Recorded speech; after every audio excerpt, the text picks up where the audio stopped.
እናንተ ቀድማችሁ ርቃችሁ ነበራችሁ፣ ያለ እግዚአብሔር ነበራችሁ፣ ያለ ክርስቶስ ነበራችሁ፣ ያለ ተስፋ ቃል ነበራችሁ። እነሱስ አልገቡም። እነሱም አይሁዳውያን ቀርበው ነበሩ። ኢየሱሳችን ግን በመካከል ያለውን የጥል ግድግዳ አፈረሰውን። አንዱ ጌታ የሁሉ ጌታ ሆነን ቀርበው ለነበሩትም የምስራች ብሎ ሰበካቸው፣ ርቀው ላሉትም የምስራች ብሎ ሰበካቸው። አሁን ከሁለቱም አንድ አዲስ ሰው ተፈጥሯል። ሌላ እግዚአብሔርን የሚያመልክ እግዚአብሔርን የሚያከብር ሌላ ህዝብ ምን ብሏል?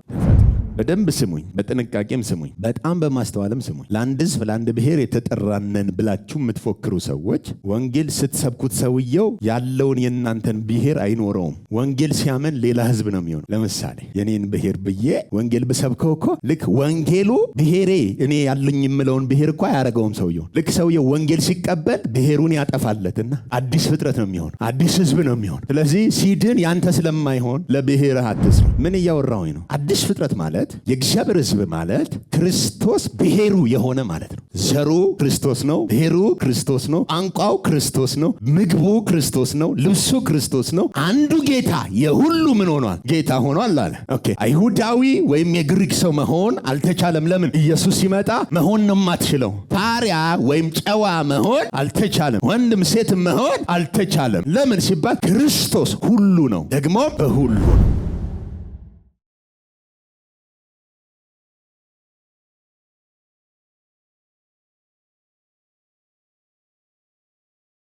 ሮሜ መጽሐፍ እያጠናን ምዕራፍ 3 ቁጥር 27 እና 28 አይደል? እንግዲህ ትምክህት ወዴት ነው ብለን ነበር ያጠና ነው። ዛሬ ቁጥር 29 እና ቁጥር 30 ነው የምናጠናው። ጌታ ይባረክ። መልካም ጊዜ ይኖረናል ዛሬ። በጣም በማስተዋል እንድትሰሙ ይፈልጋለሁ። የተለየ ሳይሆን የተገለጠውን ግን እንድንረዳ እግዚአብሔር ይረዳናል። ኦኬ፣ አንድ ላይ እናንብበው። ከቁጥር 27 ጀምረን እስከ 31 ነው የምናነበው። 1 3 ትምክህት እንግዲህ ወዴት ነው? እርሱ ቀርቷል። በየትኛው ሕግ ነው? በሥራ ሕግ ነውን? አይደለም፣ በእምነት ሕግ ነው እንጂ። ሰው ያለ ሕግ ሥራ በእምነት እንዲጸድቅ እንቆጥራለን። ወይስ እግዚአብሔር የአይሁድ ብቻ አምላክ ነውን? የአሕዛብስ ደግሞ አምላክ አይደለምን? አዎ፣ የተገረዘን ስለ እምነት ያልተገረዘንም በእምነት የሚያጸድቅ አምላክ አንድ ስለሆነ የአሕዛብ ደግሞ አምላክ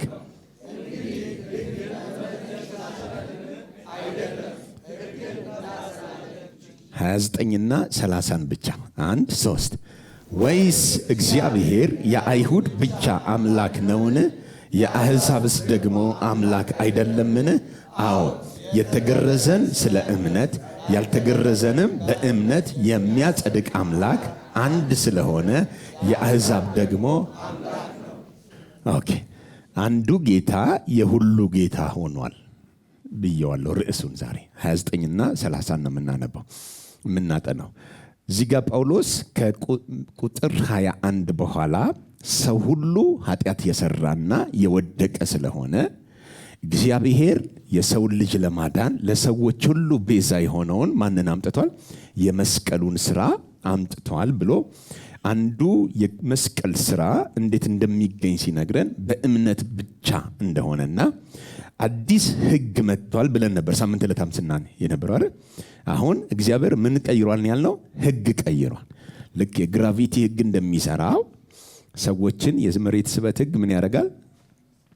እግራችንን አንስተን ተንሳፈን እንዳንሄድ ስቦ እንደሚያስቀረን ከመሬቱ ጋር የተሰፋ ግራቪቲ እንዳለ ሁሉ እግዚአብሔር ሕግ የሚባለው ነገር አሮጌው ኪዳን ላይ ይሰራበት የነበረው የሕግ ኪዳን አለ። ሕግ ነው እሱ። አሁን ደግሞ እግዚአብሔር ሕግ ቀይሯል። በሥራ ሕግ ነውን? አይደለም ብሎ በምን ሕግ ሆኗል? በእምነት ሕግ። ስለዚህ ሕጉ አሁን አዲስ ኪዳን ላይ ምን ብሏል ብለን ነበር ያየነው ሳምንት ዕለት? ተቀይሯል። መጽሐፍ ቅዱስን ስታጠኑ ከፋፍሎ ማጥናት የተማራችሁ ሰዎች በተወሰነ መልኩ የመጽሐፍ ቅዱስ አጠናን ዘዴ ተምረናል። እዛ ላይ የምታስታውሱ ሰዎች ግን ዛሬ ትንሽዬ ቦነስ ልጨምርላችሁ። መጽሐፍ ቅዱስን ስታነቡ እዛ ላይ ቢነሳም ግን ብዙ ሰው ኮንፊውዝድ ይሆናል ሲያነብ። ለምሳሌ በጥንቃቄ ስሙኝ። ቁጥር 26 ላይ ቁጥር 27 ላይ ትምክህት እንግዲህ ወዴት ነው አይደል? ኦኬ፣ ወዴት ነው? እርሱ ምን ብሏል? ቀርቷል። በየትኛው ሕግ ነውን? በሥራ ሕግ ነውን? አይደለም፣ በእምነት ህግ ነው እንጂ። ስለዚህ አሁን ስለ ስራ ህግ ሲያነሳ ቀጥታ የት እየሄደ ነው? ኦኬ የስራን ህግ የሚያውቅ ህዝብ አለ። ለአይሁድ ነው እያወራን አይሎ። ኦኬ አይደለም የእምነት ህግ ነው ሲል ደግሞ ያ ህግ የማይሰራበትን ሌላ ህግ ደግሞ ሲያወራ ለሁሉም ሰው እያወራ ነው። ኦኬ ትምክህት ወዴት ነው ብሎ ማለት ነው። ሰው ያለ ህግ ስራ በእምነት እንዲጸድቅ ምን እንላለን? ወይስ እግዚአብሔር የማን አምላክ? የአይሁድ አምላክ ብቻ ነውን? መጽሐፍ ቅዱስ ላይ የአይሁድ አምላክ ብቻ ነውን ካለ ብዙ ጊዜ እግዚአብሔር የማን አምላክ ተደርጎ ነው የሚቆጠረው? የአይሁድ አምላክ ነው። አሁን ጳውሎስ አዲሱ ኪዳን የክርስቶስ ሥራ እግዚአብሔርን ከአንድ ብሔር ከአንድ ሀገር አውጥቶት የዓለም ሁሉ ጌታ አድርጎታል ነው። ስለዚህ ለአይሁድ ሲያወራ የአይሁድን መልእክት ማወቅ ያስፈልጋል። ለአሕዛብ ሲያወራ የአሕዛብን መልእክት ማወቅ ያስፈልጋል። ለምሳሌ ስለ ሰው ልጅ ሰው የሶስት ነገር ውህድ ነው አይደል? መንፈስ፣ ነፍስና ምን? ኦኬ ለመንፈሳችን የሚያወራው ቃል አለ፣ ለነፍሳችን የሚያወራው ቃል አለ፣ ለስጋችን የሚያወራው ቃል አለ። ለምሳሌ አእምሮአችሁን አድሱ ሲል አድስ የሚለው እኛኑ፣ አእምሮ የኛው፣ የምናድሰው ደግሞ ማን? ስለዚህ አሁን ምንህን ነው አድስ እያለ ያለው? አእምሮአችሁን አድሱ ሲል ስለምናችን እያወራ ነው? ስለ አእምሮ መታደስ ስለ ነፍሳችን እንጂ ስለ ስጋችን አይደለም። ኦኬ ሰውነታችሁን ደግሞ ሕያውና ቅዱስ መስዋዕት አድርጋችሁ ለእግዚአብሔር አቅርቦት ሲል ምናችንን ነው እያወራ ያለው? ቦዲውን አካላችንን ሰውነታችንን ለእግዚአብሔር ሕያውና ቅዱስ ሆኖ። ስለዚህ አሁን መንፈሴን ነው እያወራኛለሁ? ነፍሴን ነው እያወራኛለሁ ወይስ ስጋዬን ነው? ይህንን መለየት በጣም ወሳኝ ነው። አንዳንዱ ለስጋ የተነገረው ለነፍስ ይተረጉማል፣ ለነፍስ የተነገረውን ለስጋ ወይ ይተረጉሙና ኮንፊውዝድ ይሆናል። ወይ ደግሞ በመንፈስ ለሆነለት ነገር ለምሳሌ በአብ ቀኝ ተቀምጠሃል ሲባል የእግዚአብሔር ልጅ ሆነሃል ሲባል አሁን በእግዚአብሔር ፊት ያለ ነውር ያለ ነቀፋ ጻድቅ ነህ ሲባል ለመንፈሱና በመንፈስ የሆነለት ነገር ሲነገረው ስጋው ላይ ይፈልገዋል። በሰማያዊ ስፍራ ተባርከሃል ሲባል ኪሱ ላይ ይፈልገዋል፣ ክላሽ ያደርግበታል። ለምን? ለሚገባው በትክክል ከፍሎ ምን ስለማይል ስለማያጠና። በተመሳሳይ መጽሐፍ ቅዱስን ስታጠኑ ለአይሁድ የሚናገረው ቃል አለ፣ ለአሕዛብ የሚናገረው ቃል አለ። የአሕዛብን መልእክት ለአይሁድ የአይሁድን መልእክት ለአሕዛብ ካደረከው ይጋጫል። ምን ይላል? ይጋጫል። ስለዚህ ለአሕዛብ ሲነገር አሕዛብ ተደራሲያን ሲሆኑ በመልእክት ውስጥ ፈልጎ ማግኘት ወሳኝ ነው። በመልእክት ውስጥ ፈልጎ ማግኘት ወሳኝ ነው። ለምሳሌ ኤፌሶን ምዕራፍ 2 ከዚህ ጋር ስለሚገናኝ ነው የማነሳው። ኤፌሶን መጽሐፍ ምዕራፍ 2 ከመልእክታችን ከጥናታችን ጋር በደንብ ስለሚሄድ ኤፌሶን ስንት ነው ያልኩት? ምዕራፍ ስንት? 2። እሺ አሁን ምዕራፍ 2 ቁጥር 1 ስሙት። በበደላችሁና እሺ በኃጢአታችሁ ሙታን ነበራችሁ። ቆይ ጳውሎስ ነው እያወራ ያለው፣ መልእክት እየነገረ ነው፣ ለኤፌሶን ሰዎች እየጻፈ ነው። በበደላችሁና በምናችሁ በኃጢአታችሁ ምን ነበራችሁ? ሙታን ነበራችሁ። እሺ በእነርሱም በዚህ ዓለም እንዳለው ኑሮ እሺ በማይታዘዙትም ልጆች ላይ አሁን ለሚሰራው መንፈስ አለቃ እሺ እንደሆነው በአየር ላይ ስልጣን እንዳለው አለቃ ፈቃድ በፊት ተመላለሳችሁባቸው። በፊት ምን አላችሁ? ተመላለሳችሁ። ኦኬ ይሄንን እንግዲህ ጳውሎስ ነበራችሁ ናችሁ እያለ እያወራ ነው። እስኪ ደግሞ ይህንኑ ጥቅስ ይዘን ሌላ ክፍል ላይ እንሄድ። ገላትያ ምዕራፍ 2 ገላትያ መጽሐፍ ምዕራፍ 2 ቁጥር 15 እኛ በፍጥረት አይሁድ ነን። እኛ በፍጥረታችን ምንድን ነን? አይሁድ ነን። እሺ ኃጢአተኞችም የሆኑ አሕዛብ አይደለንም። አሁን ግልጽ አልሆነም? ኦኬ ኤፌሶን ላይ በበደላችሁ በኃጢአታችሁ ችን አይደለም ቹ ምን ነበራችሁ? ሙታን ነበራችሁ። ነበርን አይደለም ነበራችሁ። ስለዚህ አሕዛብን ነው አድሬስ አድርጎ እያወራ። አሕዛብ ሙታን ነበሩ፣ ጣዖት አምላኪዎች ነበሩ፣ እግዚአብሔርን የማይታዘዙ ነበሩ። ኃጢአተኞች ብሎ የሚፈርጀው እነሱ ነው። ኦኬ ስለ ራሳቸው ወይም ስለ አይሁድ ሲያወራ ግን ምን ይላል? እኛ በፍጥረታችን እኛ ነው እንጂ ቹ አይደለም፣ እኛ ነው የሚለው። ስለዚህ አሁን መጽሐፍ ቅዱስ ላይ ስታጠኑ ለየትኛው እያወራ እንደሆነ ግልጽ መልእክት ለመያዝ ይረዳቸዋል። ለነሱ ነው እያወራ ያለው ለአሕዛብ ወይስ ለእኛ ነው እያወራ ያለው? ኦኬ ቹ እና እኛ የምትለዋ ቁልፍ ናት ማለት ነው። በተለይ በአዲስ ኪዳን በጳውሎስ መገለጥ መልእክቶች ውስጥ እነዚህ የማጥኛ ዘዴዎች በጣም ቁልፍ ናቸው። ቁልፍ ናቸው። ለምንድን ነው ቁልፍ ናቸው ያልኩት? ለማን እየተናገረ እንደሆነ ካላወቅን ነገሮቹ ሁሉ ምን ያደርጉብናል? ይምታቱብናል። ለምሳሌ በጥንቃቄ ስሙ። ለምሳሌ ዮሐንስ ወንጌል ምዕራፍ 3 ቁጥር 16 ላይ ምን ይላል? እግዚአብሔር ዓለምን ሁሉ እንዲሁ ወደዋል ይለናል አይደል? ይኸው ዮሐንስ ደግሞ በጻፈልን መልእክት ውስጥ ኢየሱስ ከኒቆዲሞስ ጋር ሲነጋገር ታገኝታላችሁ። እና ከኒቆዲሞስ ጋር ሲነጋገር ኒቆዲሞስን እንዲህ ብለው ነበር ያለው አይደል? ሰው ዳግመኛ ካልተወለደ በስተቀር ወይም ዳግመኛ ካልተወለድክ በስተቀር እኔ ያለውበትን መንግስት ልታይ አትችልም። ምን ካላልክ? ዳግመኛ ካልተወለድክ ነው ያለው። አሁን ኒቆዲሞስ ቀጥታ ምንድነው ያለው? እኔ መጀመሪያ የት ወደ እናቴ ማፀን ተመልሼ እንደገና ልወለድ ነውን ነበር ያለው። አይደለም። እያወራው ያለው ምን አይነት ነው? መንፈሳዊና ሰማያዊ ነው። ኦኬ። ወደ አሕዛብ ጋር ስትመጡ ግን ሰውየው አይሁዳዊ ነው። አይሁዳዊ ቀድሞ ተወልዷል። ዳግመኛ ነው መወለድ ያለበት። አሕዛብ ግን በፍጥረቱ ሙት ነው። አገጫችሁ እየረዘመብኝ ነው። በጥንቃቄ ቦርን አጌን ማለት ቀድመ ተወልደሃል ነው። ከዛ ደግሞ ድጋሜ መወለድ። ኦኬ። እስራኤል በሙሉ ልጄን ከግብፅ ጠራሁት ብሎ ከግብፅ ሲያወጣ የእስራኤልን ሕዝብ በሕጉ ኪዳን ወልዷቸዋል። ዳግመኛ መወለድ አለባቸው። የት? አዲሱ ኪዳን ላይ። አሕዛብስ መጀመሪያም አልተወለደም። በፍጥረቱ የቁጣ ልጅ ነው። ለአሕዛብ ቀጥታ እናንተ አዲስ ፍጥረት ናችሁ። አሁን እያገኛችሁት ነው ማለት ነው። ስለዚህ አሁን ወንጌል ስርጭት ስትወጣ ጌታን ብትቀበል ዳግመኛ ትወለዳለህ ካልከው መጀመሪያ ሰውየው የት ነበር የሚለውን መለየት ያስፈልጋል። አቤት! እሺ፣ አጠናን ነው እያወራ ያለው። አሕዛብ ጋር ሲመጣ ጳውሎስ ቀድሞ ምንድናችሁ? ጨለማ ናችሁ። ኤፌሶን ምዕራፍ 5 አስቀድማችሁ ምን ነበራችሁ? ጨለማ ነበራ። አሁን ግን በጌታ ብርሃን ናችሁ። ለምን? እንትናቸው ዓለማቸው ሙሉ የጨለማ ስለነበር። ኦኬ። አይሁድ ጋር ስትመጣ እኛ በፍጥረት ነው የሚለው። ኃጢአተኞች የሆንን አሕዛብ አይደለንም። ለምን? የተለየ ሕዝብ ነው። አምላክ ያለው ሕዝብ ነው። ለአሕዛብ ብርሃን ትሆናለህ ተብሎ የተጠራ ሕዝብ ነው። ራሱን እንደ ጨለማ ምን አይልም፣ አያይም። እሺ፣ ለምሳሌ በደንብ ስሙ። ዛሬ ምሳሌው በዝቷል። አንዳንዶቻችሁ ልታኮርፉኝ ነው። ኦኬ። ለምሳሌ ጴጥሮስ ሲጽፍልን ከድቅድቅ ጨለማ ወደሚደነቅ ብርሃን ምን ያላችሁ? የጠራችሁ። እሺ፣ የእርሱን ምን በጎነት ምን እንድትሉ እንድትናገሩ የተመረጠ ትውልድ የንጉሥ ካህን። ጴጥሮስ ለማን ነው የተናገረው? አስቀድሞ በደንብ ስሙኝ፣ የንጉሥ ካህናት ተብሎ የተጠራ ሕዝብ አለ፣ አይሁዳዊ። ጴጥሮስ ለአይሁድ ነው፣ እናንተ የንጉሥ ካህናት ናችሁ። እውነተኛው ክህነት አምኖ ኢየሱስን የመጣ ነው እንጂ አይሁድ የሆነ አይደለም ብሎ ነው ያስቀመጠው። አጠገባችሁ ያለውን ሰው ቼክ አረጋለሁ ገብቼ ማለት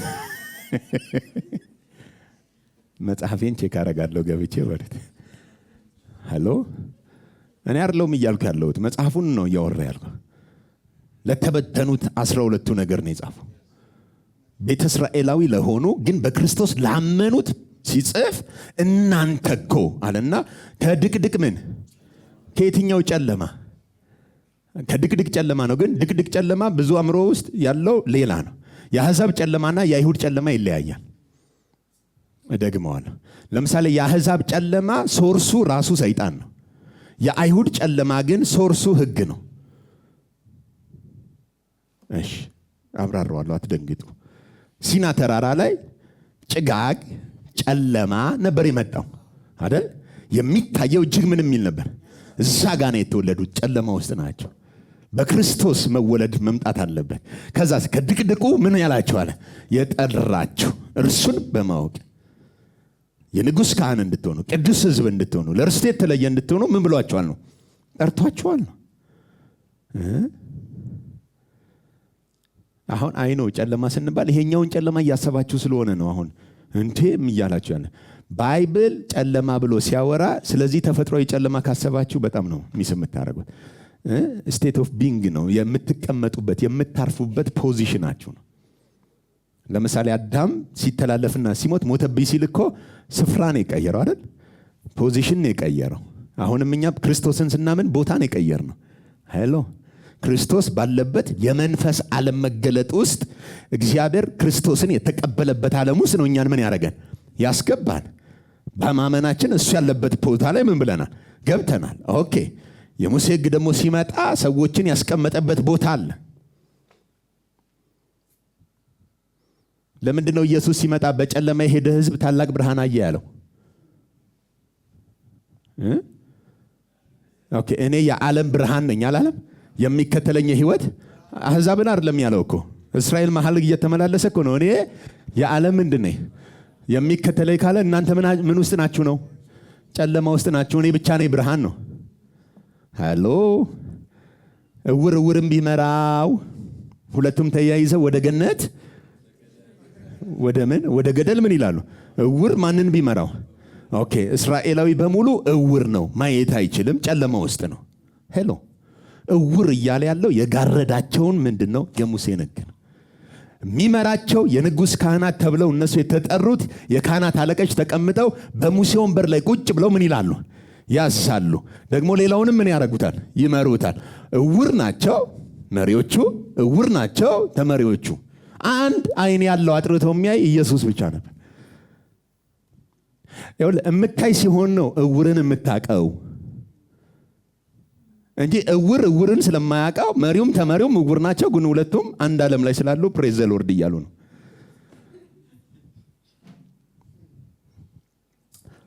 እግዚአብሔር ወደ ሆነ ከፍታ ነጥቆ ያወጣል። አሜን አሜን አሜን።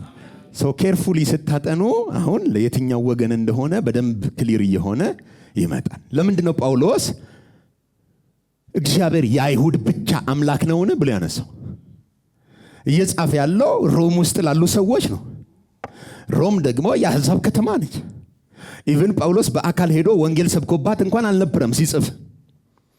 ሮም ላይ ቤተክርስቲያኗን ማን እንደመሰረታት እንኳን በግልጽ የሚታወቅ ነገር የለም። ግምቶች ነው ያሉት። ከግምቶቹ አብዛኛው የሚስማማበት በበዓለ 50 ሐዋርያት ሥራ ምዕራፍ 2 ላይ 3000 ሰዎች ድነው ነበር።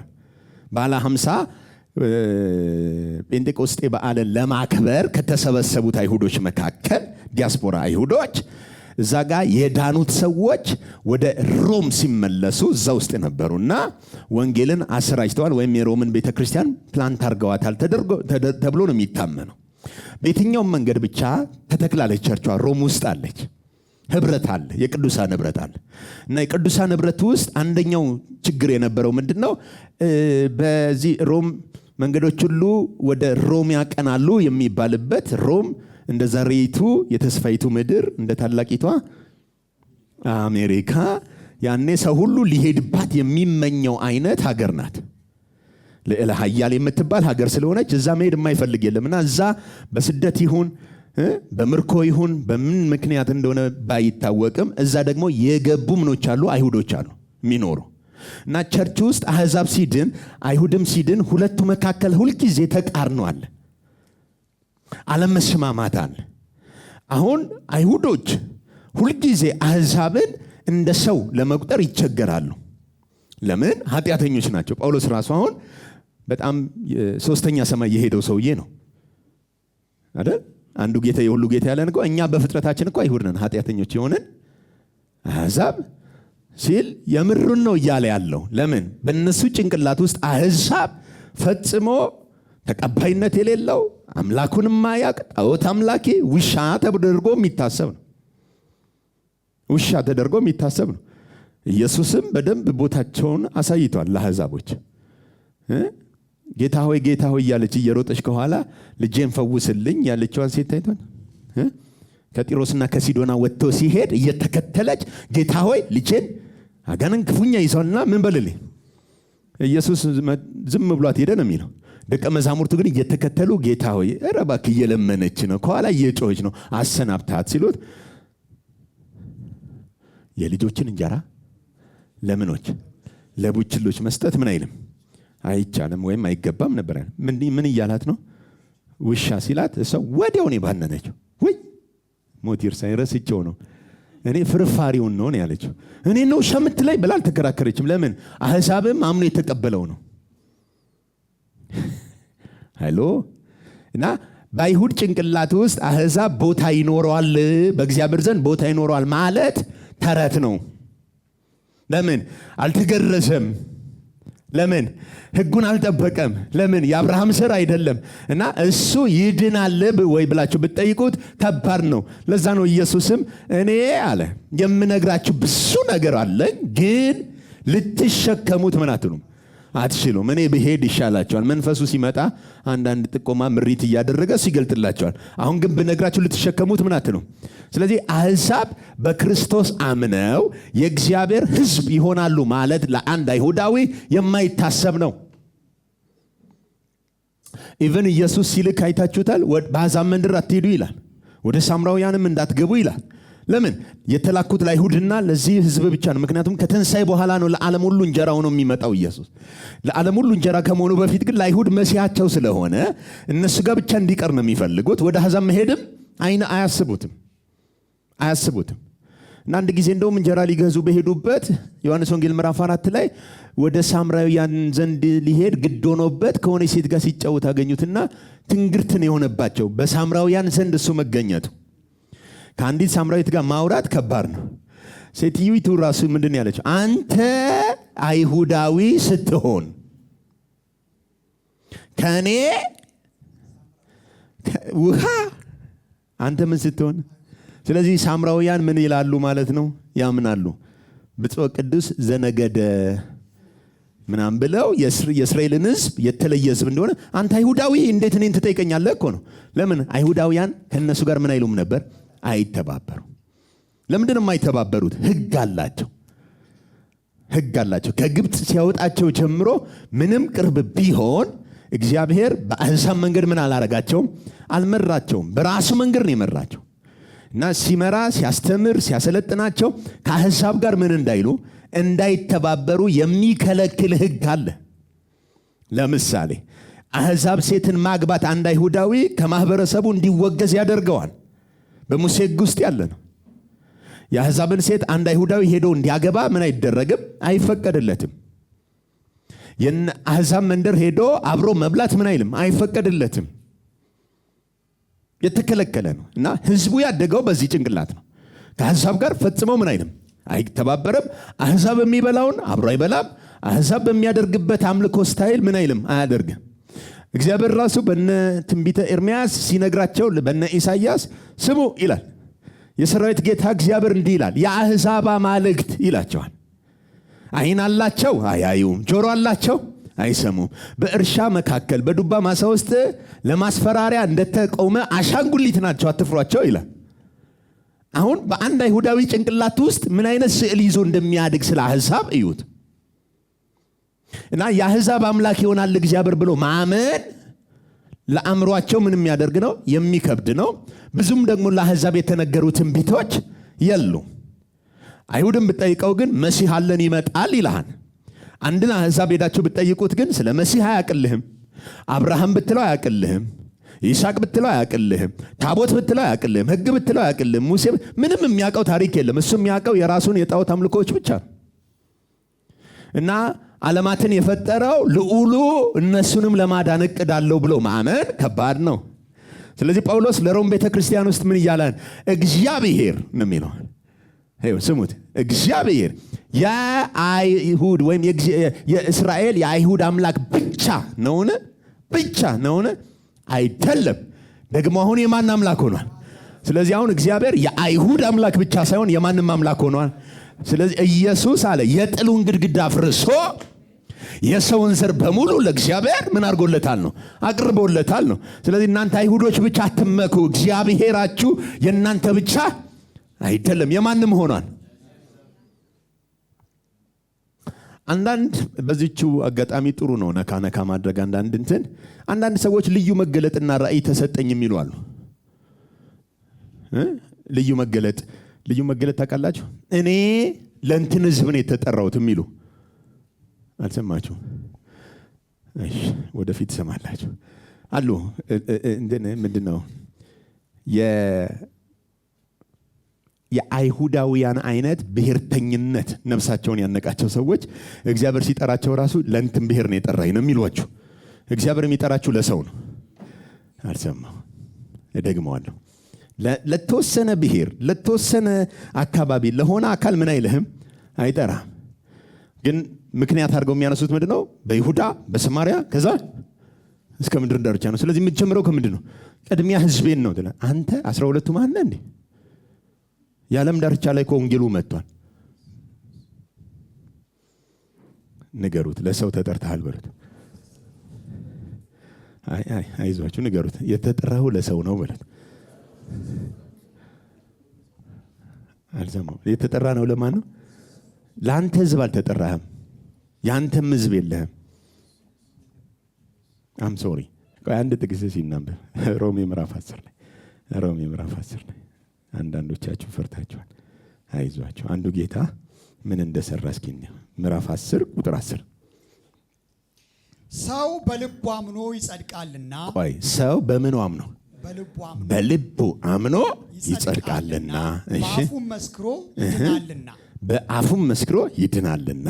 እሺ መጽሐፍ በእርሱ የሚያምን ሁሉ አያፍርም ይላልና። ቆይ መጽሐፍ ምንድነው የሚለው? በእርሱ የሚያምን በእርሱ የሚያምን ማ ሁሉ፣ በእርሱ የሚያምን ሁሉ ምን አይልም? አያፍርም። ስለዚህ አሁን በእርሱ የሚያምን አይሁድ ይሁን በእርሱ የሚያምን አሕዛብ ሁሉ ምን አይልም? አያፍርም ይላልና። እሺ በአይሁዳዊና በግሪክ ሰው መካከል ልዩነት የለምና። ድገሙ። በአይሁዳዊና በግሪክ ሰው መካከል ልዩነት የለምና። ሰልሰው በአይሁዳዊና በግሪክ ሰው መካከል ልዩነት የለምና። አልሰማውም። ቆይ በማና በማ? በአይሁዳዊና በግሪክ ሰው መካከል እሺ ልዩነት የለምና። ምንን እያጠፋ ነው አሁን? በአይሁድ ጭንቅላት ውስጥ ያለውን አስተሳሰብ እያፈረሰ ነው እኮ። በአይሁዳዊና በግሪክ ሰው በአሕዛብ መካከል ልዩነት የለም። ለምን? አንዱ ጌታ የሁሉ ጌታ ነውና። ስንቱ ጌታ? አንዱ ጌታ። ኦኬ፣ አንዱ ጌታ የስንቱ? የሁሉ ጌታ ነውና። ስለዚህ አሁን እግዚአብሔር በክርስቶስ ከሰራው ስራ አንጻር እግዚአብሔር የአንድ ሀገር መሆኑ ቀርቷል። አልሰማውም? እግዚአብሔር የአንድ ህዝብ መሆኑ ቀርቷል። ለምሳሌ ኢትዮጵያዊቷ ንግስት ሳባ ትዝ ይላችኋል? ወደ እስራኤል ነበር ሄደችዋል። ኦኬ፣ አሁን እግዚአብሔርን ሲፈልግ ሁሉም አሕዛብ ምንድነው የሚለው? ወደ እስራኤል ነው የሚሄደው። እስራኤል ካልሄድክ፣ ደጁ ላይ ካልረገጥክ፣ እዛ ካልሆነ በስተቀር እግዚአብሔር የትም አይገኝም። ስለዚህ አምላክ ስትፈልግ ወደዛ መሄድ አለብህ። ስትገባ ደግሞ ዝም ብለህ ዘው ብለህ መግባት አይፈቀድም። ምን መሆን አለብህ? አምላክህ አምላኬ፣ ህዝብሽ ህዝቤ ምናምን ብለህ ኮንፌስ አድርገህ ነው የምትገባው። ስትገባም ዝም ብለው ያስገቡህም፣ ቆርጠው ገርዘው ነው የሚያስገቡ። ካልተገረዝክ ከነሱ ጋር ወገን ልትሆን አትችልም። ወገንተኝነት የሚገኘው በመገረዝና አምላካችሁ አምላኬ ነው ብለህ ነው የምትገባው። እንደዛም ገብተህ እንኳን ቤተ መቅደሱ ዙሪያ ላይ አሕዛብ ለብቻቸው፣ የአሕዛብ እድሞ የሚባል አለ። አሕዛብ ለብቻቸው የሚቀመጥ፣ ተገርዘህ ራሱ አብረህ እንደ ዜጋ አትቀመጥም። አሜን አትልማ። ያኛውን ኪዳን ስለማናቀው እኮ ነው። አሁን የገባህበት ሊገባ ይገባል። አዲስ ኪዳን የሰጠን ቦታ እኮ ወደር የለው። ሃሌሉያ። ለምን? ኤፌሶን ላይ ምንድነው የሚለው? እናንተ ቀድማችሁ ርቃችሁ ነበራችሁ፣ ያለ እግዚአብሔር ነበራችሁ፣ ያለ ክርስቶስ ነበራችሁ፣ ያለ ተስፋ ቃል ርቅ ነበራችሁ። እነሱስ አልገቡም። እነሱም አይሁዳውያን ቀርበው ነበሩ። ኢየሱሳችን ግን በመካከል ያለውን የጥል ግድግዳ አፈረሰውና፣ ሃሌሉያ፣ አንዱ ጌታ የሁሉ ጌታ ሆነና ቀርበው ለነበሩትም የምስራች ብሎ ሰበካቸው፣ ርቀው ላሉትም የምስራች ብሎ ሰበካቸው። አሁን ከሁለቱም አንድ አዲስ ሰው ተፈጥሯል። ሌላ እግዚአብሔርን የሚያመልክ እግዚአብሔርን የሚያከብር ሌላ ህዝብ ምን ብሏል? ተፈጥሯል። አሜን አሜን አሜን። በደንብ ስሙኝ፣ በጥንቃቄም ስሙኝ፣ በጣም በማስተዋልም ስሙኝ። ለአንድ ህዝብ ለአንድ ብሔር የተጠራነን ብላችሁ የምትፎክሩ ሰዎች ወንጌል ስትሰብኩት ሰውየው ያለውን የእናንተን ብሔር አይኖረውም። ወንጌል ሲያመን ሌላ ህዝብ ነው የሚሆነው። እስኪ ላፏጭ በደንብ። ለምሳሌ የኔን ብሔር ብዬ ወንጌል ብሰብከው እኮ ልክ ወንጌሉ ብሔሬ እኔ ያለኝ የምለውን ብሔር እኮ አያደርገውም ሰውየውን። ልክ ሰውየው ወንጌል ሲቀበል ብሔሩን ያጠፋለትና አዲስ ፍጥረት ነው የሚሆን፣ አዲስ ህዝብ ነው የሚሆን። ስለዚህ ሲድን ያንተ ስለማይሆን ለብሔርህ አትስራ። ልድገመው። እዚህ ጋር መሰለስ ሁሉ ይጠይቃል በጣም ሄሎ ምን እያወራሁኝ ነው? አዲስ ፍጥረት ማለት የእግዚአብሔር ህዝብ ማለት ክርስቶስ ብሔሩ የሆነ ማለት ነው። እደግመዋለሁ። ማን ብሔሩ የሆነ? ዘሩ ክርስቶስ ነው፣ ብሔሩ ክርስቶስ ነው፣ ቋንቋው ክርስቶስ ነው፣ ምግቡ ክርስቶስ ነው፣ ልብሱ ክርስቶስ ነው። አንዱ ጌታ የሁሉ ምን ሆኗል? ጌታ ሆኗል አለ። ሄሎ ኦኬ። አይሁዳዊ ወይም የግሪክ ሰው መሆን አልተቻለም። ለምን? ኢየሱስ ሲመጣ መሆን ነው የማትችለው። አይሁዳዊ ወይም የግሪክ ሰው መሆን አልተቻለም። ባሪያ ወይም ጨዋ መሆን አልተቻለም። ወንድም ሴት መሆን አልተቻለም። ለምን ሲባል ክርስቶስ ሁሉ ነው፣ ደግሞ በሁሉ ነው። ሁሉ ነው ማለት ምን ማለት? ላንተ ብሔር ከፈለክ ላንተ ሁሉ ነው ኢየሱስ። ዘርህ ነው ኢየሱስ፣ ምግብህ ነው ኢየሱስ፣ ልብስህ ነው ኢየሱስ፣ ሁሉ ነገርህ ነው ኢየሱስ። ይሄ ሁሉ ነገርህ የሆነው ኢየሱስ ግን በአንተ ብቻ ሳይሆን በሁሉም ነው። ሃሎ ክርስቶስ ሁሉ ነው፣ ደግሞ በስንቱ ነው? ይሄንን ነው የሚያወራን መጽሐፍ። አሜን አሜን አሜን። ይሄንን ነው የሚያወራን መጽሐፍ። አንድ ነገር ከዚህ ጋር ላያያዝ። በብሉይ ኪዳን ከተጠቀሱ ከተከናወኑ ነገሮች አንጻር እንግዲህ አንዱ ጌታ የሁሉ ጌታ ነው። የተገረዘውንም በእምነት ያልተገረዘውንም በእምነት የሚያጸድቅ ነው። ስለዚህ ተገርዘ ስለቆየህ የተለየ የድነት መንገድ አይኖርም። ስላልተገረዝክም የጥፋት መንገድ የለም። ሁለቱም የሚድኑት በምንድን ነው? በእምነት በኩል። በእምነት በኩል የሐዋርያት ሥራን ስናጠና አንድ ታሪክ እናገኛለን። ሐዋርያት ሥራ ምዕራፍ 10 ላይ ቆርኔሌዎስ በሚባል አንድ አሕዛብ ሮማዊ ወታደር ዘንድ በጸሎት ሳለ ምንድነው መልአክ ተገልጦ ኢዮጴ ውስጥ ጴጥሮስ እየጸለየ ነውና ልከህ አስመጣው የምታደርገውን ይነግርሃል ብሎት ነበር። እና ጴጥሮስ ደግሞ በጸሎት በምዛ መንፈስ በጸሎት እያለ መንፈስ ዓለም ተከፍቶ ራእይ ያየ ነበር። እና በሸማ ውስጥ በአይሁድ ጭንቅላት አሕዛብ ብቻ የሚበሉት አይሁዳውያን የማይበሉት የተከለከለ እርኩስ እንስሳን ያሳየው። እና በሸማ ውስጥ ሲወርዳየ አርደህ ብላ የሚል ድምፅ ነው የመጣለት። አርደህ ምን በል ብላ። እና መልሱ ምን ነበር? እኔ ከልጅነቴ እርኩስ የሆነ ነገር በልቼ አስጸያፊ የሆነ ነገር በልቼ እርኩስና አስጸያፊው ማን ነበረ? አሕዛብ በልቼ አላቅም ነበር ያለው። እና ይሄ ነገር 2 3 ሲደጋገም በሶስተኛው እኔ ያነጻሁትን አንተ አታርክሳ ነው። እኔ ምን ብየዋለሁ? አንጽቼዋለሁ። አንተ ግን ምን አትበል። ትዝ ይላችኋል ኢየሱስ በሥጋ ወራት ሲመላለስ አዝመራው ነጥቷል፣ ሰራተኞቹ ግን ምንድናቸው? ነጽቷል ሲል ምን እያለ? የዓለም ሕዝብ በሙሉ ዕዳው ተከፍሎለታል። ሄዶ የሚያጭደው ግን ጥቂት ነውና ባካችሁ ወደ መከሩ ሰራተኞችን እንዲልክ ጸልዩ። ሃሌሉያ። አዝመራው ምን ብሏል? አልሰማው። ምን ብሏል? ነጽቷል ማለት ዕዳው ተከፍሎለታል። በክርስቶስ ደም ነጽቷል። አላመነም እንጂ ሰውየው እግዚአብሔር በመስቀል ዕዳውን ለሰውየው ምን ብሎለታል? ከፍሎለታል። ወንድሜ ላይ ያለውን የኃጢአት ቀንበር ሰብር ያለው ጌታ ሆይ ኃጢአቱን ይቅር በለው ብለህ ለሆነ ሰው አትጸልይ። ነጽቷል አዝመራው። ሄደ ወንጌል መስበክ ነው። አሜን። ኦኬ። አሁን ጴጥሮስ ያው በግድ መሄድ ነበረበት። መንፈስ ቅዱስም ማዘዘው። ደግሞ ከቆርኔሌዎስ ቤት መጥተው የነበሩ ሰዎች መጥተው ነገሩት። እንዲህ ራእይ ታይቷል በልና ተባለ። ሂድ ስላለው እኔ ነኝ የላኳቸው አትፍራ ስላለውና ቆርኔሌዎስ ቤት ሲገባ የመጀመሪያ ያላቸው እንደዚህ ነው። ያው እኛ አይሁዳውያን ከአሕዛብ ጋር እንደማንተባበር ታውቃላችሁ። ምን ትላላችሁ? እኛ ከእናንተ ጋራ እኛ ግን እኔ እግዚአብሔር ማንንም አስጸያፊና እርኩስ እንዳልል ተናገረኝ። ቀጥሎስ እግዚአብሔርን የሚፈራ ጽድቅን የሚያደርግ ፊቱን ለሚፈልግ ለካ እግዚአብሔር አሕዛብንም ያድናል ብሎ ነበር ያላቸው። እና ወደ እናንተ የተላኩት ቆርኔሌዎስ ስለሚጾም ስለሚጸልይ እግዚአብሔርን ስለሚፈልግ ስለሚያመልክ እኔ ላከኝ ብሎ ነው የተረጎመው። ግን እንደሱ አይደለም። ሄሎ ቆርኔሌዎስ ጌታን ስለሚፈልግ አይደለም የተላከው። አሕዛብ ዕዳው ስለተከፈለላቸው ነው የተላከው። ወንጌልን ሲሰሙ ከጴጥሮስ አፍ ገና አንደኛ ዘመን እጃችሁን አንሱ ጌታን የምትቀበሉ ወደፊት ነው እኔ የምለውን ከኔ ጋር በሉ ሳይባሉ ባሉበት መንፈስ ወረደ። ቤቱ ላይ ቃሉን በሰሙት ሁሉ ላይ መንፈስ በላያቸው ላይ ምን አደረገንም? ወረደባቸው። ልክ ሲወርድ ጴጥሮስ እና ከሱ ጋር የመጡ ከተገረዙት ወገን የሆኑ ሰዎች አስተዋሉ። ምን አስተዋሉ? እኔ በውሃ አጠምቃቸዋለሁ ብሎ ነበር። እሱ ግን በእሳት ትጠመቃላችሁ ያለው አሁን በራልን አሉ። ለካ በእሳት መጠበቅ በመንፈስ ቅዱስ ምን ሆነዋል ሰዎቹ። እና ሐዋርያት ሥራ ምዕራፍ 2 ላይ ስንጾም ስንጸልይ እኛ ላይ የወረደው አይነት መንፈስ አሕዛብ ደግሞ ቃሉን ሲሰሙ እነሱም ላይ ምን ብሏል? ወርዷል። አንድ ነው አለ መንፈሱ የወረደበት። ለአይሁድ በተለየ መንገድ አልወረደም፣ ለአሕዛብ በተለየ መንገድ አልወረደም። ለእኛ እንዳፈሰሰው አለ በእነሱም ላይ አፍስሶታል።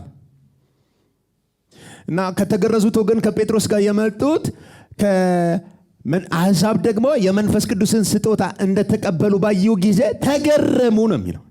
ለምንድን ነው የተገረሙት? በጭንቅላታቸው ውስጥ አሕዛብ ቦታ የለውማ እና እነሱ ብቻ ናቸው ራባሸከለ በሐዱስ ሲብራዲጋ እያሉ እየጸለዩ የነበሩት በልሳን። ከዛ መንፈስ ወርዶ አሕዛብም አብሮ ሲጸልይ አሕዛብ አልተገረዘም። እነሱ ተገርዘው ነው የመጡት። የሙሴን ሕግ ጠብቀው ነው የመጡት። በኋላ ደግሞ መሲሁ መጥቷል ሲባሉ አሜን ብለው ነው። አሕዛብ ግን አልተገረዘም፣ ሕግ አልጠበቀም፣ አብርሃም የለውም፣ ምንም የለውም። በሰማ ጊዜ ስለ ኢየሱስ መንፈስ አጠመቀው። ከዛስ ልዩነት እንዳይኖር አንድ አረጋቸው። ተገረሙ። ለካ ይህን ያህል ዓመት መልፋት አያዋጣም ማለት ነው። ተገረሙ እና ወደ ኢየሩሳሌም ሲሄዱ ከኢየሩሳሌም ደግሞ አንዳንድ ሰዎች ጴጥሮስን በአገልግሎት ተቀበሉት። አንተ ከውሾቹ ጋር ሄደህ አሉት። ከአሕዛብ ጋር ወዳልተገረዙት ሄደህ በላህ አይደል ከነሱ ጋር ሲሉት፣ ኧረ ምግቡን ተውት፣ እኔ ልንገራችሁ ብሎ ድጋሜ ታሪኩን ይነግራቸው እና እዛች ላይ በጣም ቁልፍ ቃል ተናገረ። እኔ አለ እኛ ላይ እንዳወረደው በእነሱ ላይ መንፈስ ምን ብሏል? አውርዷል። እና እኔ እግዚአብሔርን እከለክለው ዘንድ እንደሰጣቸው ብዬ ማን ነኝ? እኔ እኮ ግራ ገብቶኛል። እዛ ራሱ ሲከናወን እኮ እኔ ግራ ገብቶኛል እኮ ነው ያላቸው። እከለክል ዘንድ እግዚአብሔርን እኔ ማን ነኝ? እንጃስ አሕዛብ የንስሐ ዕድል አገኙ ብለው አመሰገኑ። እና ምዕራፍ 13 ላይ እነ ጳውሎስ ወንጌል ስርጭት ጀመሩ። ይሄ እንግዲህ ምዕራፍ 10 ሆኗል። ምዕራፍ 11 ሆኗል። ምዕራፍ 12 ላይ ቤተክርስቲያን ጾማ ጸልያ ስታስፈታት ያላችሁ። ምዕራፍ 13 ላይ ግን ምዕራፍ 9 ላይ የዳነው ጳውሎስ ከሲላስ ጋር ወደ አሕዛብ ፊታችን እናዞራለን ብለው ወንጌል ስርጭት በአንጾኪያ ጀመሩ። ከአንጾኪያ ተነስተው ወንጌል ስርጭት በሄዱ ጊዜ አሕዛብ ይድናሉ። ልክ ሲድኑ አንድ ነገር ይከናወናል። ከኢየሩሳሌም አንዳንዶች ይመጣሉ። በኋላ እናነባዋለን። ሐዋርያት ሥራ ምዕራፍ 15 ይመጡና ካልተገረዛችሁ አትድኑ። ስሙኝ፣ ምን ካላላችሁ? ማን ነው ይሄንን የሚለው? እግዚአብሔር እኮ አይደለም። እግዚአብሔር እኮ እያጠመቀ ነው በእሳት። አንዱ ጌታ እኮ የሁሉ ጌታ እየሆነ ነው። ያለ ልዩነት ምን እያደረገ ነው? እያስገባቸው ነው። አንዳንድ ሰዎች ግን ከኢየሩሳሌም ወርደው እኛ ስንት ዓመት ዋጋ ክፍልን ስንት ዓመት ነው ኢየሱስን ራሱ የጠበቅ ነው መሲሁን። እሺ ያስበው። ትዝ ይላል ከአባታችን ከሙሴ ጀምሮ እንዴ አብርሃም ራሱ እኮ ቀኔን ያይ ዘንድ ተመኘ ምናምን ተብሎ እንዲህማ ፌር አይደለም። አሕዛብ ደግሞ ምንም አላዋጣም። አቤት ይሄ ጌታ ይታያል። ጓዳህ ድረስ ነው አንኳኩቶ የመጣው። በብሉይ ኪዳንስ ፍለጋ አንተ ነበርክ የምትሄደው። አሁንስ መስቀሉ ላይ ነገር ተፈጸመ ሲባል ፍለጋ እሱ ነው ወደ አንተ የመጣው። ወደ ጓዳችን የመጣው እሱ ነው፣ እኛ አይደለም ወደ እሱ ሄድ ነው።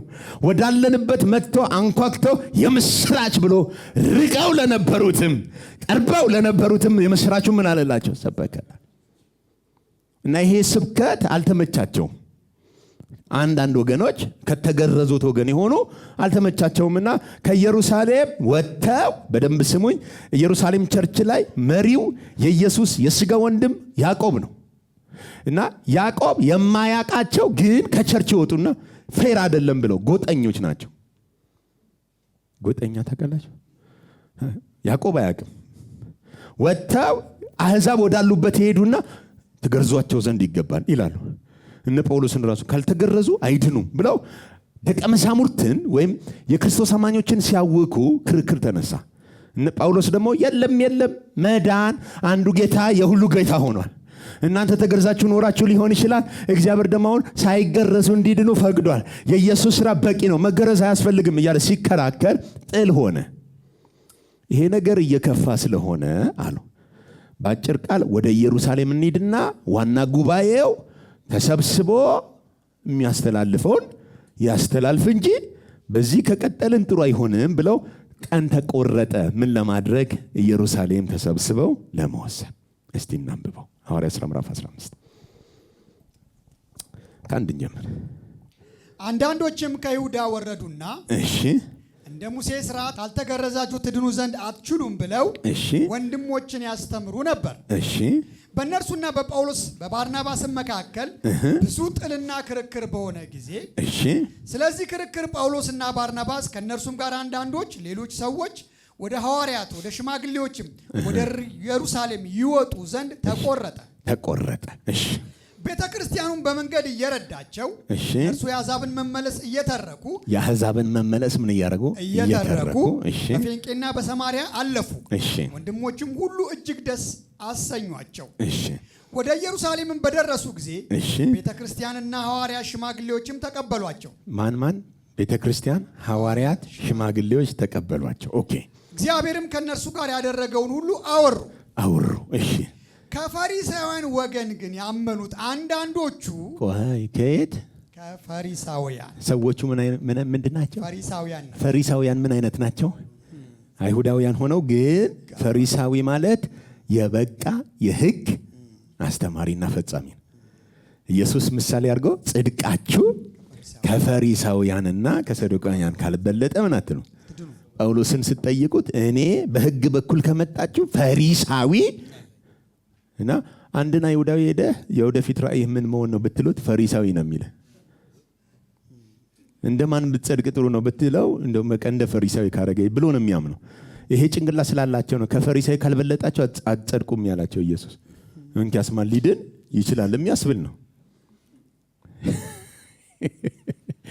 ኤኒዌይ ከፈሪሳውያን ወገን ያመኑት አንዳንዶች ደግሞ አማኞች ናቸው። ተገርዟቸው ዘንድና የሙሴን ሕግ እንዲጠብቁ ታዟቸው ዘንድ ይገባል። ቆይ ምንድን ያሉት? ተገርዟቸው አንደኛ መግረዝ አለባቸው። መግረዝ ማን ነው? አብርሃም ኪዳን። እሺ የሙሴን ሕግ እንዲጠብቁ የሙሴን ሕግ መጠበቅ አለባቸው። ተገርዟቸው ዘንድ ይገባል አሉ። ሐዋርያትና ሽማግሌዎችም እዚህ ነገር ለመመካከር ተሰበሰቡ። ቆይ በጥንቃቄ ስሙት። ለመመካከር ምን አሉ? ተሰበሰቡ። ይሄ የሚያሳየው ምዕራፍ 15 ላይ እንኳን ገና እርግጥ ያለ ሐዋርያቱና ሽማግሌዎች እስኪ ይህን ነገር እናውራበት ዲስከስን ስብሰባ ነው ያሉት። ለምን መሰለ? ሐሳቡን የሰጡት ሰዎች እዛኛው ቤት ሜጀር ዋን ናቸው። ምክንያቱም አረ ይሁን ቢሉ እነ ጴጥሮስ አሳጥማጅ ናቸው፣ ሕጉን አልተማሩ ምናምን ተነስተው እንትን ላይ እንትን ይላል ግረዟቸው ምናምን ሊሉ ነው። ስለዚህ ይሄን ነገር እስኪንም ግን የምታዩት በቸርች ደረጃ ተተክላ በኢየሩሳሌም ጉባኤ ውስጥ እንኳን የተወሰነ ነገር አልነበረም። የመጀመሪያዋ ቤተክርስቲያን ፈተናዋ ይሄ ነበር። ተሰበሰበሽ እንማከርበት። ከብዙ ክርክርም በኋላ ከብዙ ክርክርም በኋላ ዝም ብለው አሜን ሃሌሉያ ነው የተባባሉት። ከብዙ ክርክርም በኋላ ከብዙ ክርክር ማለት ምን ማለት ነው? ጉባኤው ይገረዙ አይገረዙም፣ ሕግን ይጠብቁ አይጠብቁም የሚል ፍጭት ነበር ማለት ነው። ሄሎ ምንድን ነው የነበረው? ክርክር ነበር። ምን አይነት ክርክር ነው? አሁን እኮ ካመኑት ፈሪሳውያን ተነስተው ሁለት ሐሳብ እኮ ነው የሰጡት። ግረዟቸው ጥሩ ነው፣ ኢየሱስን ማግኘታቸው አሕዛብ ጥሩ ነው። ግረዟቸው፣ ሕግን እንዲጠብቁ ደግሞ ምን ብለው እዘዟቸው። በቃ ይሄን ብቻ አድርጎ ነበር። ነገር ግን ይሄ ትእዛዝ ምን አልሆነም? ተፈጻሚ ለማድረግ ፍጭት ተፈጠረ። እርስ በርስ ከረጅም ክርክር በኋላ ጴጥሮስ ተነስቶ ጴጥሮስ ነው። ሃሌሉያ!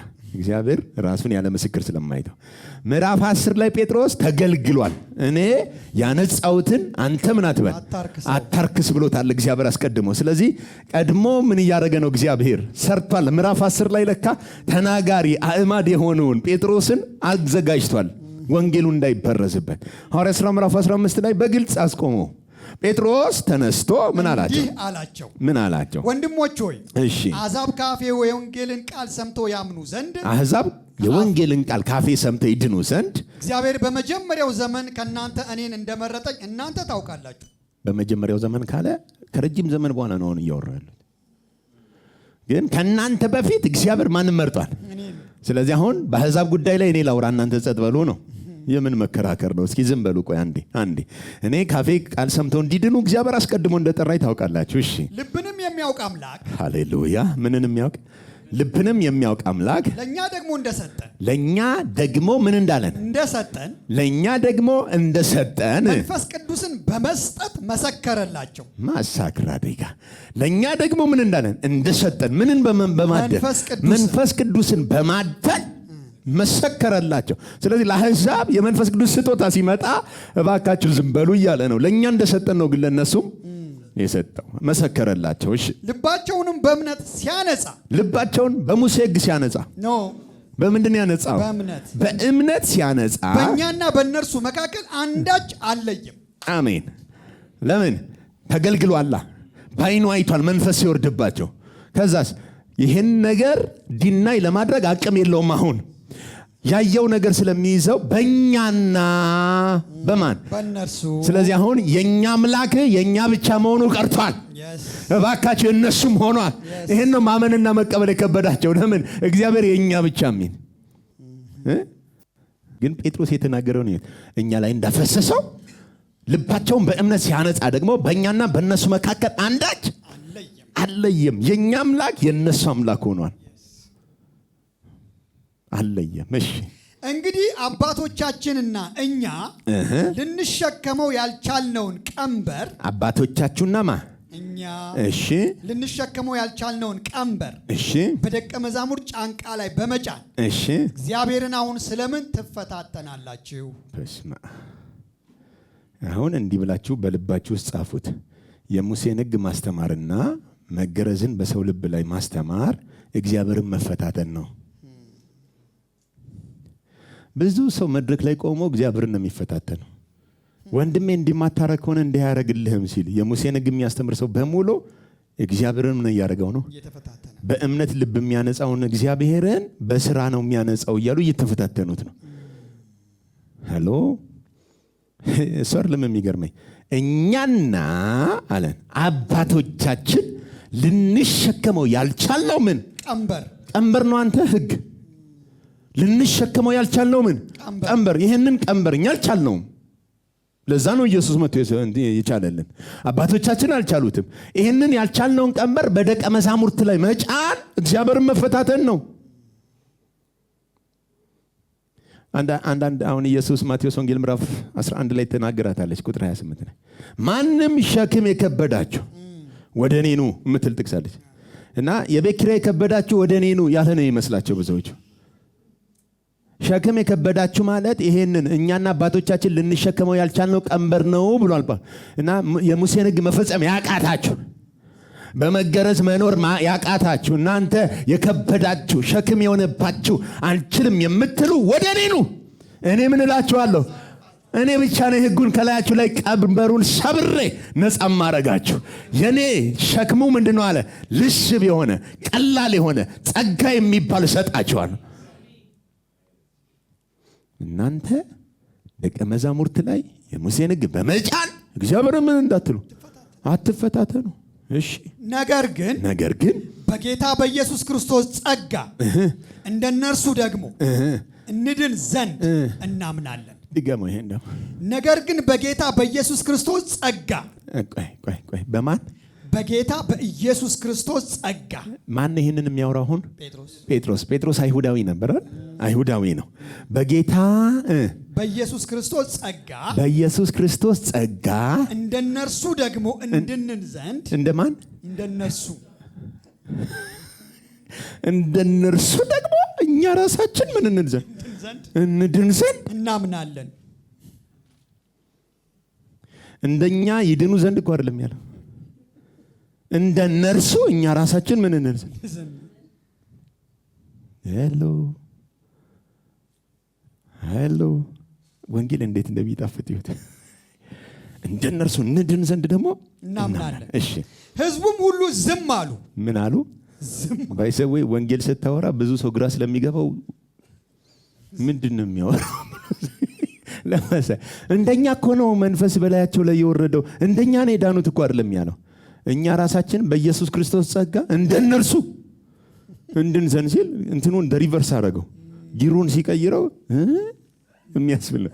ጸጥ አሉ። እሺ ባርናባስና ጳውሎስም እግዚአብሔር በእጃቸው በአሕዛብ መካከል ያደረገውን ምልክትና ድንቅ ሁሉ ሲተርኩላቸው ይሰሙ ነበር። ኦኬ ተረኩላቸው፣ ደገሙላቸው፣ ይሰሙ ነበር። እሺ እነርሱም ዝም ካሉ በኋላ ያዕቆብ እንዲህ ብሎ መለሰ። አሁን እነሱ ደግሞ ሲጨርሱ ማን? ያዕቆብ ማለት የኢየሱስ የሥጋ ወንድም፣ የቤተ ክርስቲያኗ ዋና ሲኖዶስ ወይም ምንድነው ወሳኝ ኩነት ነው፣ ደምዳሚው ነው። ተነስቶ እንዲህ አለ። ምን አለ? ወንድሞች ሆይ ስሙኝ። ምኖች? ወንድሞች ሆይ ስሙኝ። እሺ እግዚአብሔር ለስሙ የሚሆን ወገን ከአሕዛብ ይወስድ ዘንድ። ቆይ ማን? እግዚአብሔር ለምኑ? ለስሙ ወገን ኦኬ ከአሕዛብ ይወስድ ዘንድ አስቀድሞ እንዴት እንደጎበኘ ስምዖን ተርኳል። በቃ እግዚአብሔር እንዴት እንደሚወስድ ስምዖን ነግሮናል። ጴጥሮስን ማለት ነው። እሺ ከዚህም ጋር የነቢያት ቃል ይስማማል። አሁን ጴጥሮስ ስላለ ብቻ አይደለም የምናምነው፣ ከዚህ ጋር ደግሞ የሚስማማ የነቢያት ቃል አለ። ምን የሚል? እንዲህ ተብሎ እንደተጻፈ። እሺ ከዚህ በኋላ የቀሩት ሰዎችና በስሜ የተጠሩት አሕዛብ ሁሉ ጌታን ይፈልጉ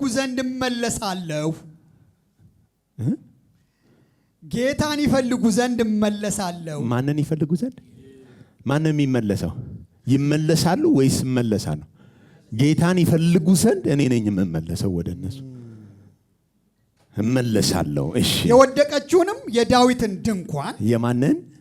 የወደቀች የፈረሰችውን የዳዊትን ምን ድንኳን እንደገና እሰራታለሁ። እንደገና ምን እላታለሁ? እሰራታለሁ። ስለዚህ የፈረሰ ድንኳን አለ። እንደገና ምን እላታለሁ? እሰራታለሁ። ፍራሿንም እንደገና እሰራታለሁ። ኦኬ ፍራሿንም እንደገና እሰራታለሁ። እንደገናም አቆማታለሁ። እንደገናም ደግሞ ምን እላታለሁ? አቆማታለሁ ይላል ይህን የሚያደርግ ጌታ። አሁን ስሙት። ድንኳኒቱን የፈረሰችውን የዳዊትን ድንኳን እንደገና ምን እላታለሁ? እሰራታለሁ። ፍራሿንም ነው የሚለው። የሚቀር አይኖርም ማለት ነው። ድንኳኑ ብቻ ሳይሆን የፈራረሰው እያንዳንዱ ማቴሪያል መልሼ አቆመዋለሁ፣ እሰራዋለሁ። ለምን? በስሜ የተጠራው ሕዝቤ እኔን ይፈልግ ዘንድ እመለሳለሁ። ወደ እነሱም እመለሰው ማን ነኝ? በጣም የሚያስደንቀው ከነቢያት ቃል ጋር ይስማማል ብሎ የጠቀሰው ይህን ጥቅስ ነው። የፈረሰችውን የዳዊትን ድንኳን ምን እላታለሁ? እሰራታለሁ ብሎ እግዚአብሔር ተናግሯል። ነቢያትም ይህንን ነገር ምን ብለዋል? አስቀድመው ተናግረዋል። ኦኬ አሁን በዳዊት ድንኳን የተከናወነ ነገር አለ። የፈረሰችውን የሰለሞንን ድንኳን እመልሳታለሁ አይደለም ያለው። የፈረሰችውን የሙሴን ድንኳን እመልሳታለሁ አይደለም ያለው። የሚመለሰው አንድ ድንኳን ብቻ ነው፣ እሱም የዳዊት ድንኳን። ከዳዊት ድንኳን ውጪ ሌሎች በሙሉ ይፈርሳሉ። የዳዊት ድንኳን ግን አይፈርስም። ፈርሶም ከሆነ ደግሞ እመልሳታለሁ ብሏል። ነቢያትም እንደዚህ ምን ብለዋል ነው ተናግረዋል። አሁን ይህንን ማን ነው ያዕቆብ ከምን ጋር ነው የነገረን? አሕዛብ በእምነት ልባቸው ነጽቶ አብረው ያመልካሉ የሚለውን ይሄ እኮ አለ ከነቢያት ቃል ጋር ምን ይላል? ይስማማል። ምን የሚለው? የፍራሿን አነሳለሁ፣ የዳዊትን ድንኳን የፈረሰችውን መልሼ እሰራታለሁ ብሎ ነበረ። ትዝ አይላችሁም? ቁጥር 18 ከጥንት ጀምሮ ስራው ሁሉ በእግዚአብሔር ዘንድ የታወቀ ነው። እኛ ነን ያልገባን። እኛ ነን ያልተረዳ ነው እንጂ ከጥንት ጀምሮ የእግዚአብሔር ሥራ ምን ያደረገ ነው? የታወቀ ነው። ኦኬ። የዳዊት ድንኳን ከሌሎች ድንኳን የሚለያት ምንድን ነው? የዳዊት ድንኳን ነች። ራሷ ማለት በሸራ የተወጠረች ትንሽዬ ድንኳን ናት። የዳዊት ድንኳን እንደ ሙሴ ድንኳን ቅድስተ ቅዱሳን ቅድስት እና የደጅ አደባባይ የለውም። የዳዊት ድንኳን ልዩ የሚያደርገው ባለ 3 ክፍል አይደለም፣ አንድ ክፍል ነው የዳዊት ድንኳን። እና ድንኳኑ የተሰራው በአንድ ምክንያት ነው። በፍልስጤማውያን ዘንድ ታቦቱ ተማርኮ ሄዶ ከማን ጋር ነበር ያስቀመጡት? ከዳጎን ጋር አይደል? እና ጠዋት ሲመጡ ታቦቱ በቃ በጠረባ ብሎ ባፍጢሙ አድቅቆ ጠበቃቸው የነሱን አምላክ እና ምንም መሆኑን አሳያቸው። ክብር ለኢየሱስ።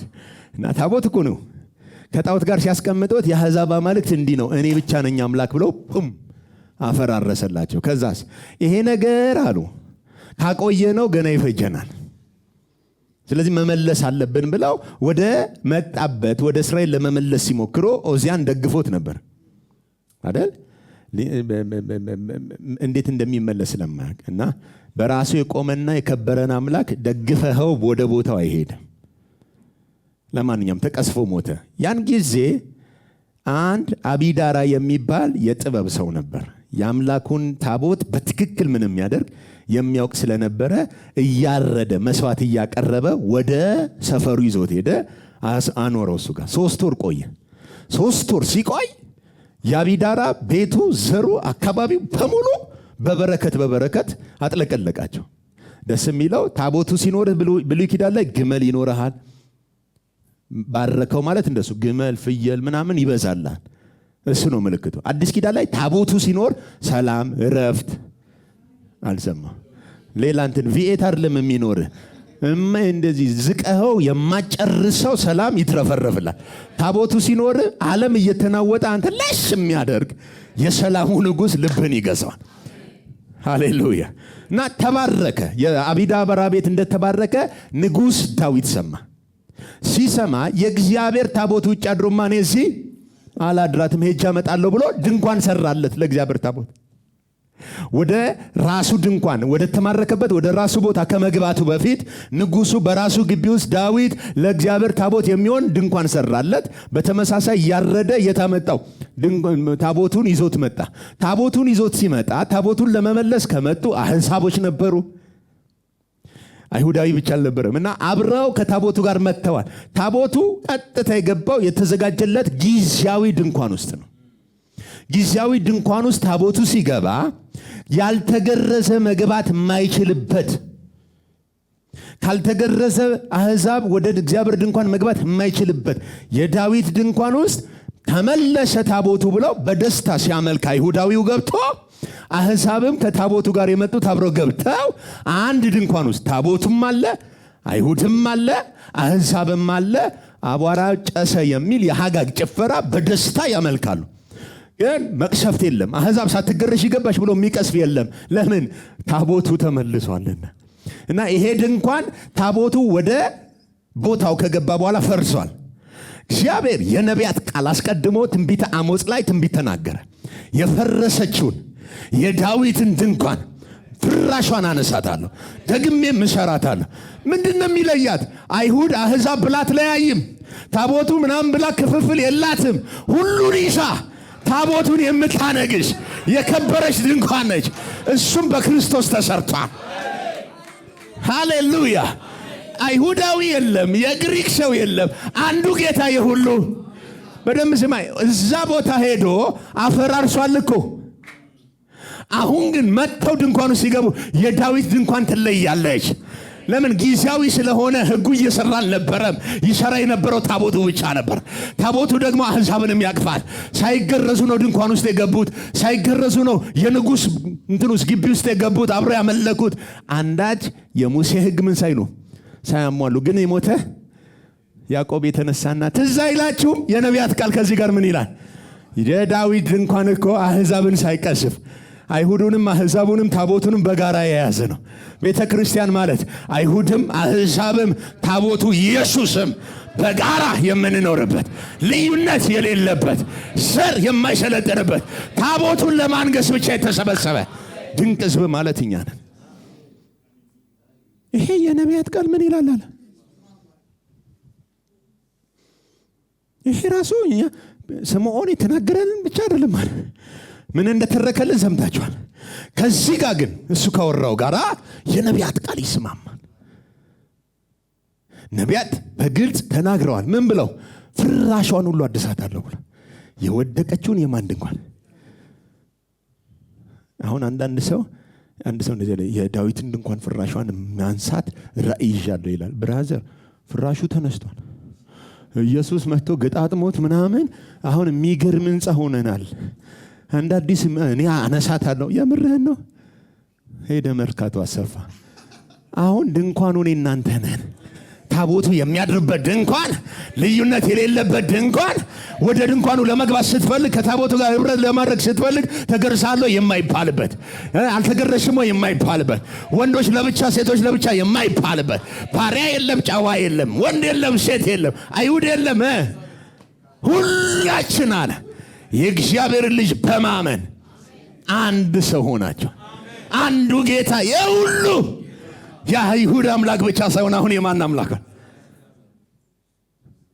ስሙ ለዘላለም ይባል እና እኛ ደግሞ ጥሬ ለብሔሬ ነው የሚል መፈክር ይዘን ታቦቱን እናስወጣለን። ልክ እንደ አይነት አስተሳሰብ ሲኖር ታቦቱ ሂድ ከኛ ጋር አትሆንም እያልክ በካልችሁ ማለት ነው። ኢየሱስ ደግሞ ለሰው ፊት ምን አይልም ማለት አይደለም። በእኛና በእነሱ መካከል ልዩነት አላደረግም። አንዱ ጌታ የሁሉ። ትዝ ይላችኋል ኢየሱስ እንደኔ ልክ እንደዚህ ቆሞ እያስተማረ የሆነ ቤት ላይ ህዝቡ ጨቅ ብሎ አሜን ሃሌሉያ አሜን እያለ ህዝቡ በመንፈስ ቀለጥ ብሎ ውጪ እናትና ወንድሞቹ መጡ እና አስተናጋጆቹን ላኩበት። ጥሩት አሉ እና መጥተው መምህር ወይ እናትና ይፈልጉሃል ውጪ ናቸው ሲባል የማ ለእኔ እኮ እናቴ ወንድሜ ቤተሰቤ ቃሉን ምን የሚል ነው። እኛስ እኛ ደግሞ አሉን አይደል? እናት አለን ወንድም አለን ምናምን አለ። ኢየሱስ ደግሞ እናቴን አባቴን የሚል ለእኔ ሊሆን አወራው ዛሬ በስማ ሄሎ ይሄንን አውጥተህ ካልጣልክ መቼም ታቦቱ አንተ ላይ አይነግስም። መፈክር ይኖርሃል፣ እየጃጀ ትሄዳለህ። ኢየሱስ ሲኖር ግን በአይሁዳዊ ባይዋን በምናምን በዘር በብሔር በምናምን መከፋፈል እድሉ ራሱ የለም። ለምን? ንጉሱ ብቻ ነው የሚከብረው። በየትኛውም ብሔር ውስጥ ይሁን የእግዚአብሔርን ቃል የሚሰማ ዳግመኛ የሚወለድ ሰው ያለበት ቦታ ሁሉ ተልከናል። እደግመዋለሁ። አንዳንድ ሰው የእኔ ቤተሰብ መዳን አለበት ይላል። የሌላው ቤተሰብስ? ያንተ ቤተሰብ እስከሚድን እስኪ ሌላውን ዝም ብለህ ስበክ። ከእንግዲህ በእኔ ዘንድ ከኔ በኋላ እንትን ወኔ አይደለም። ሊያመልክ ይችላል ጣዖት። አልሰማውም፣ ወንጌልን አልሰማውም። ሰው ለሆነ ሁሉ ተልከናል። አንዱ ጌታ የስንቱ ጌታ ሆነ። በቃ ሳንለያ የምናመልከው አንድ አምላክ ሆነ። አንድ ጥቅስ ልጨምርና ልጨርስ። የመጨረሻ ሮሜ ምዕራፍ 9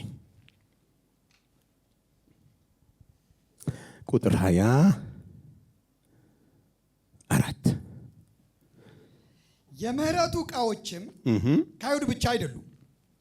የምኑ ዕቃዎች? የምህረቱ ዕቃዎችም ከአይሁድ ብቻ አይደሉም። እሺ፣ ነገር ግን ከአሕዛብ ደግሞ የጠራን እኛ ነን። ቆይ ድገመው እስቲ። የምህረቱ ዕቃዎችም ከአይሁድ ብቻ አይደሉም። እሺ፣ ነገር ግን ከአሕዛብ ደግሞ የጠራን እኛ ነን። ቆይ አሁንም አልገባኝም። ጳውሎስ ነው እየጻፈ ያለው። የምህረቱ ዕቃዎች ከምን አይደሉም? ከአይሁድ ብቻ አይደሉም። እሺ፣ ነገር ግን ከአሕዛብ ደግሞ የጠራን እኛ ነን። ከአሕዛብ ደግሞ የጠራን እኛ አይሁዳን ነበር እንዴ? ይዘውዬ አይሁድ አይደለም እንዴ? ኦኬ። ሐዋርያት ሥራን ስታጠኑ አንድ ነገር ታገኛላችሁ። ሰውየው ብልጥ ነው። ብዙ አገር ዜግነት አለው፣ ብዙ ፓስፖርት አለው። የሆነ ሰዓት ላይ በፍርድ ፊት ሲቆም እኮ ምንድን ያለው? ለቄሳር ለምንድን ነው ሲባል ዜጋ ነው የሮም።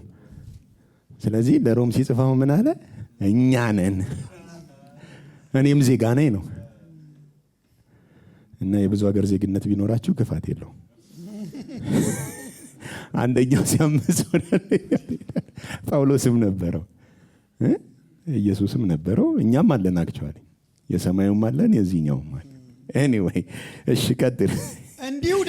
እንዲሁ ደግሞ በሆሴ ሕዝቤ ያልሆነውን ሕዝቤ ብዬ ምን ሕዝቤ ያልሆነውን ሕዝቤ ብዬ እሺ ያልተወደደችውንም የተወደደችው ብዬ እጠራለሁ። ሕዝቤ ያልሆነውን ምን እለዋለሁ? ሕዝቤ ብዬ ያልተወደደችውን ደግሞ ምን የተወደደችው ብዬ እጠራለሁ። እሺ እናንተ ሕዝቤ አይደላችሁም በተባለላቸውም ስፍራ እናንተ ምን አይደላችሁም? ሕዝቤ አይደላችሁም በተባለላቸው ስፍራ በዚያ የሕያው የእግዚአብሔር ልጆች ተብለው ይጠራሉ ይላል። የት? እዚያው ከሆነ እዚያው ቦታሽ ላይ ሕዝብ አይደለም አሕዛብ ነው ተብሎ ውሻ ነው ተብሎ በተጠራችሁበት በዚያው ቦታ ላይ የሕያው የእግዚአብሔር ምን ልጆች። ብሉይ ኪዳንስ ኢየሩሳሌም ሄደ ተገርዘ ካልገባ አንተ ሕዝብ አትባልም። አሁንስ በዚያው ስፍራ የሆነ ነገር ተኮናትረ ኮንትራት ይዘ ለንግስ ሳትሄድ ኢየሩሳሌም ባለህበት ጓዳ የሕያው የእግዚአብሔር ሕዝብ ተብለ። በፊትስ የእግዚአብሔር ሕዝብ ማን ነበር? አይሁዳዊ ነበር። አሁንስ በዚያው ስፍራ ያልተወደደችውን ምን ብዬ የተወደደችው እጠራለሁ። እሺ ኢሳይያስም የእስራኤል ልጆች ቁጥር ምንም እንደ ባህር አሸዋ ቢሆን ቅሬታው ይድናል። እሺ ጌታ ነገሩን ፈጽሞና ቆርጦ በምድር ላይ ያደርገዋልና እሺ ብሎ ስለ እስራኤል ይጮሃል። እሺ ኢሳይያስም እንደዚሁ ጌታ ጸባዖት ዘር ባላስቀረልን ዘር ባላስቀረልን እንደ ሰዶም በሆንን ገሞራንም በመሰልን ነበር ብሎ አስቀድሞ ተናገረ። ስለዚህ አሁን ከአይሁድም ቅሬታ ነው የሚድነው። የምህረቱ ዕቃዎች ግን ከአይሁድ ብቻ ሳይሆኑ ከማን ነው? ከአሕዛብም ደግሞ የጠራን እኛ ነን። ላልፈለጉኝ ተገኘው የሚለው አይሁድ ሁሌ የሚፈልግ ነው። የማይፈልገው አሕዛብ ብቻ ነበር። ላልፈለጉኝ ምን አልኩ? አለቀ። ተገኝቶልሻል። አሁን እንዲህ ተሰብስበህ ስታመልከው ይድነቅህ፣ በጣም ይድነቅህ። ኢየሩሳሌም ቢሆን እንትን ውስጥ ህብረት ውስጥ አያስገቡህም። ወግረው ነው የሚያባርሩህ። ባሮጌው ኪዳን ቢሆን መጠጋት አትችልም። በብዙ ስቃይ አምላክሽ አምላኬ ነው ኮንፌስ አድርገህ እንኳን ተገርዘህ እንኳን የአሕዛብ ዕድሞ ላይ ነው የምትቀመጠው። አሁን ግን በቦታ ተወስኖ የነበረው እግዚአብሔር በመንፈስ የዓለም ሁሉ ጌታ ሆኗል። የእኛ ጌታችን ነው። የትኛው? ሕያው የሆነው። በፊትስ ሙታን ነበርን። አየር ላይ ያለው አለቃ ፈቃድ ብንሽ ነበርን፣ ባሮች ነበርን፣ እሱን የምናስተናግድ ነበርን፣ ለእግዚአብሔር የማንጠቅም ነበርን፣ ጣዖት አምላኪዎች ነበርን። አሁን ግን እውነተኛውን ሕያው የሆነውን አምላክ አግኝተነዋል። እሱም እኛን ምን ብሎናል? ይሄ ነው ቃሉ።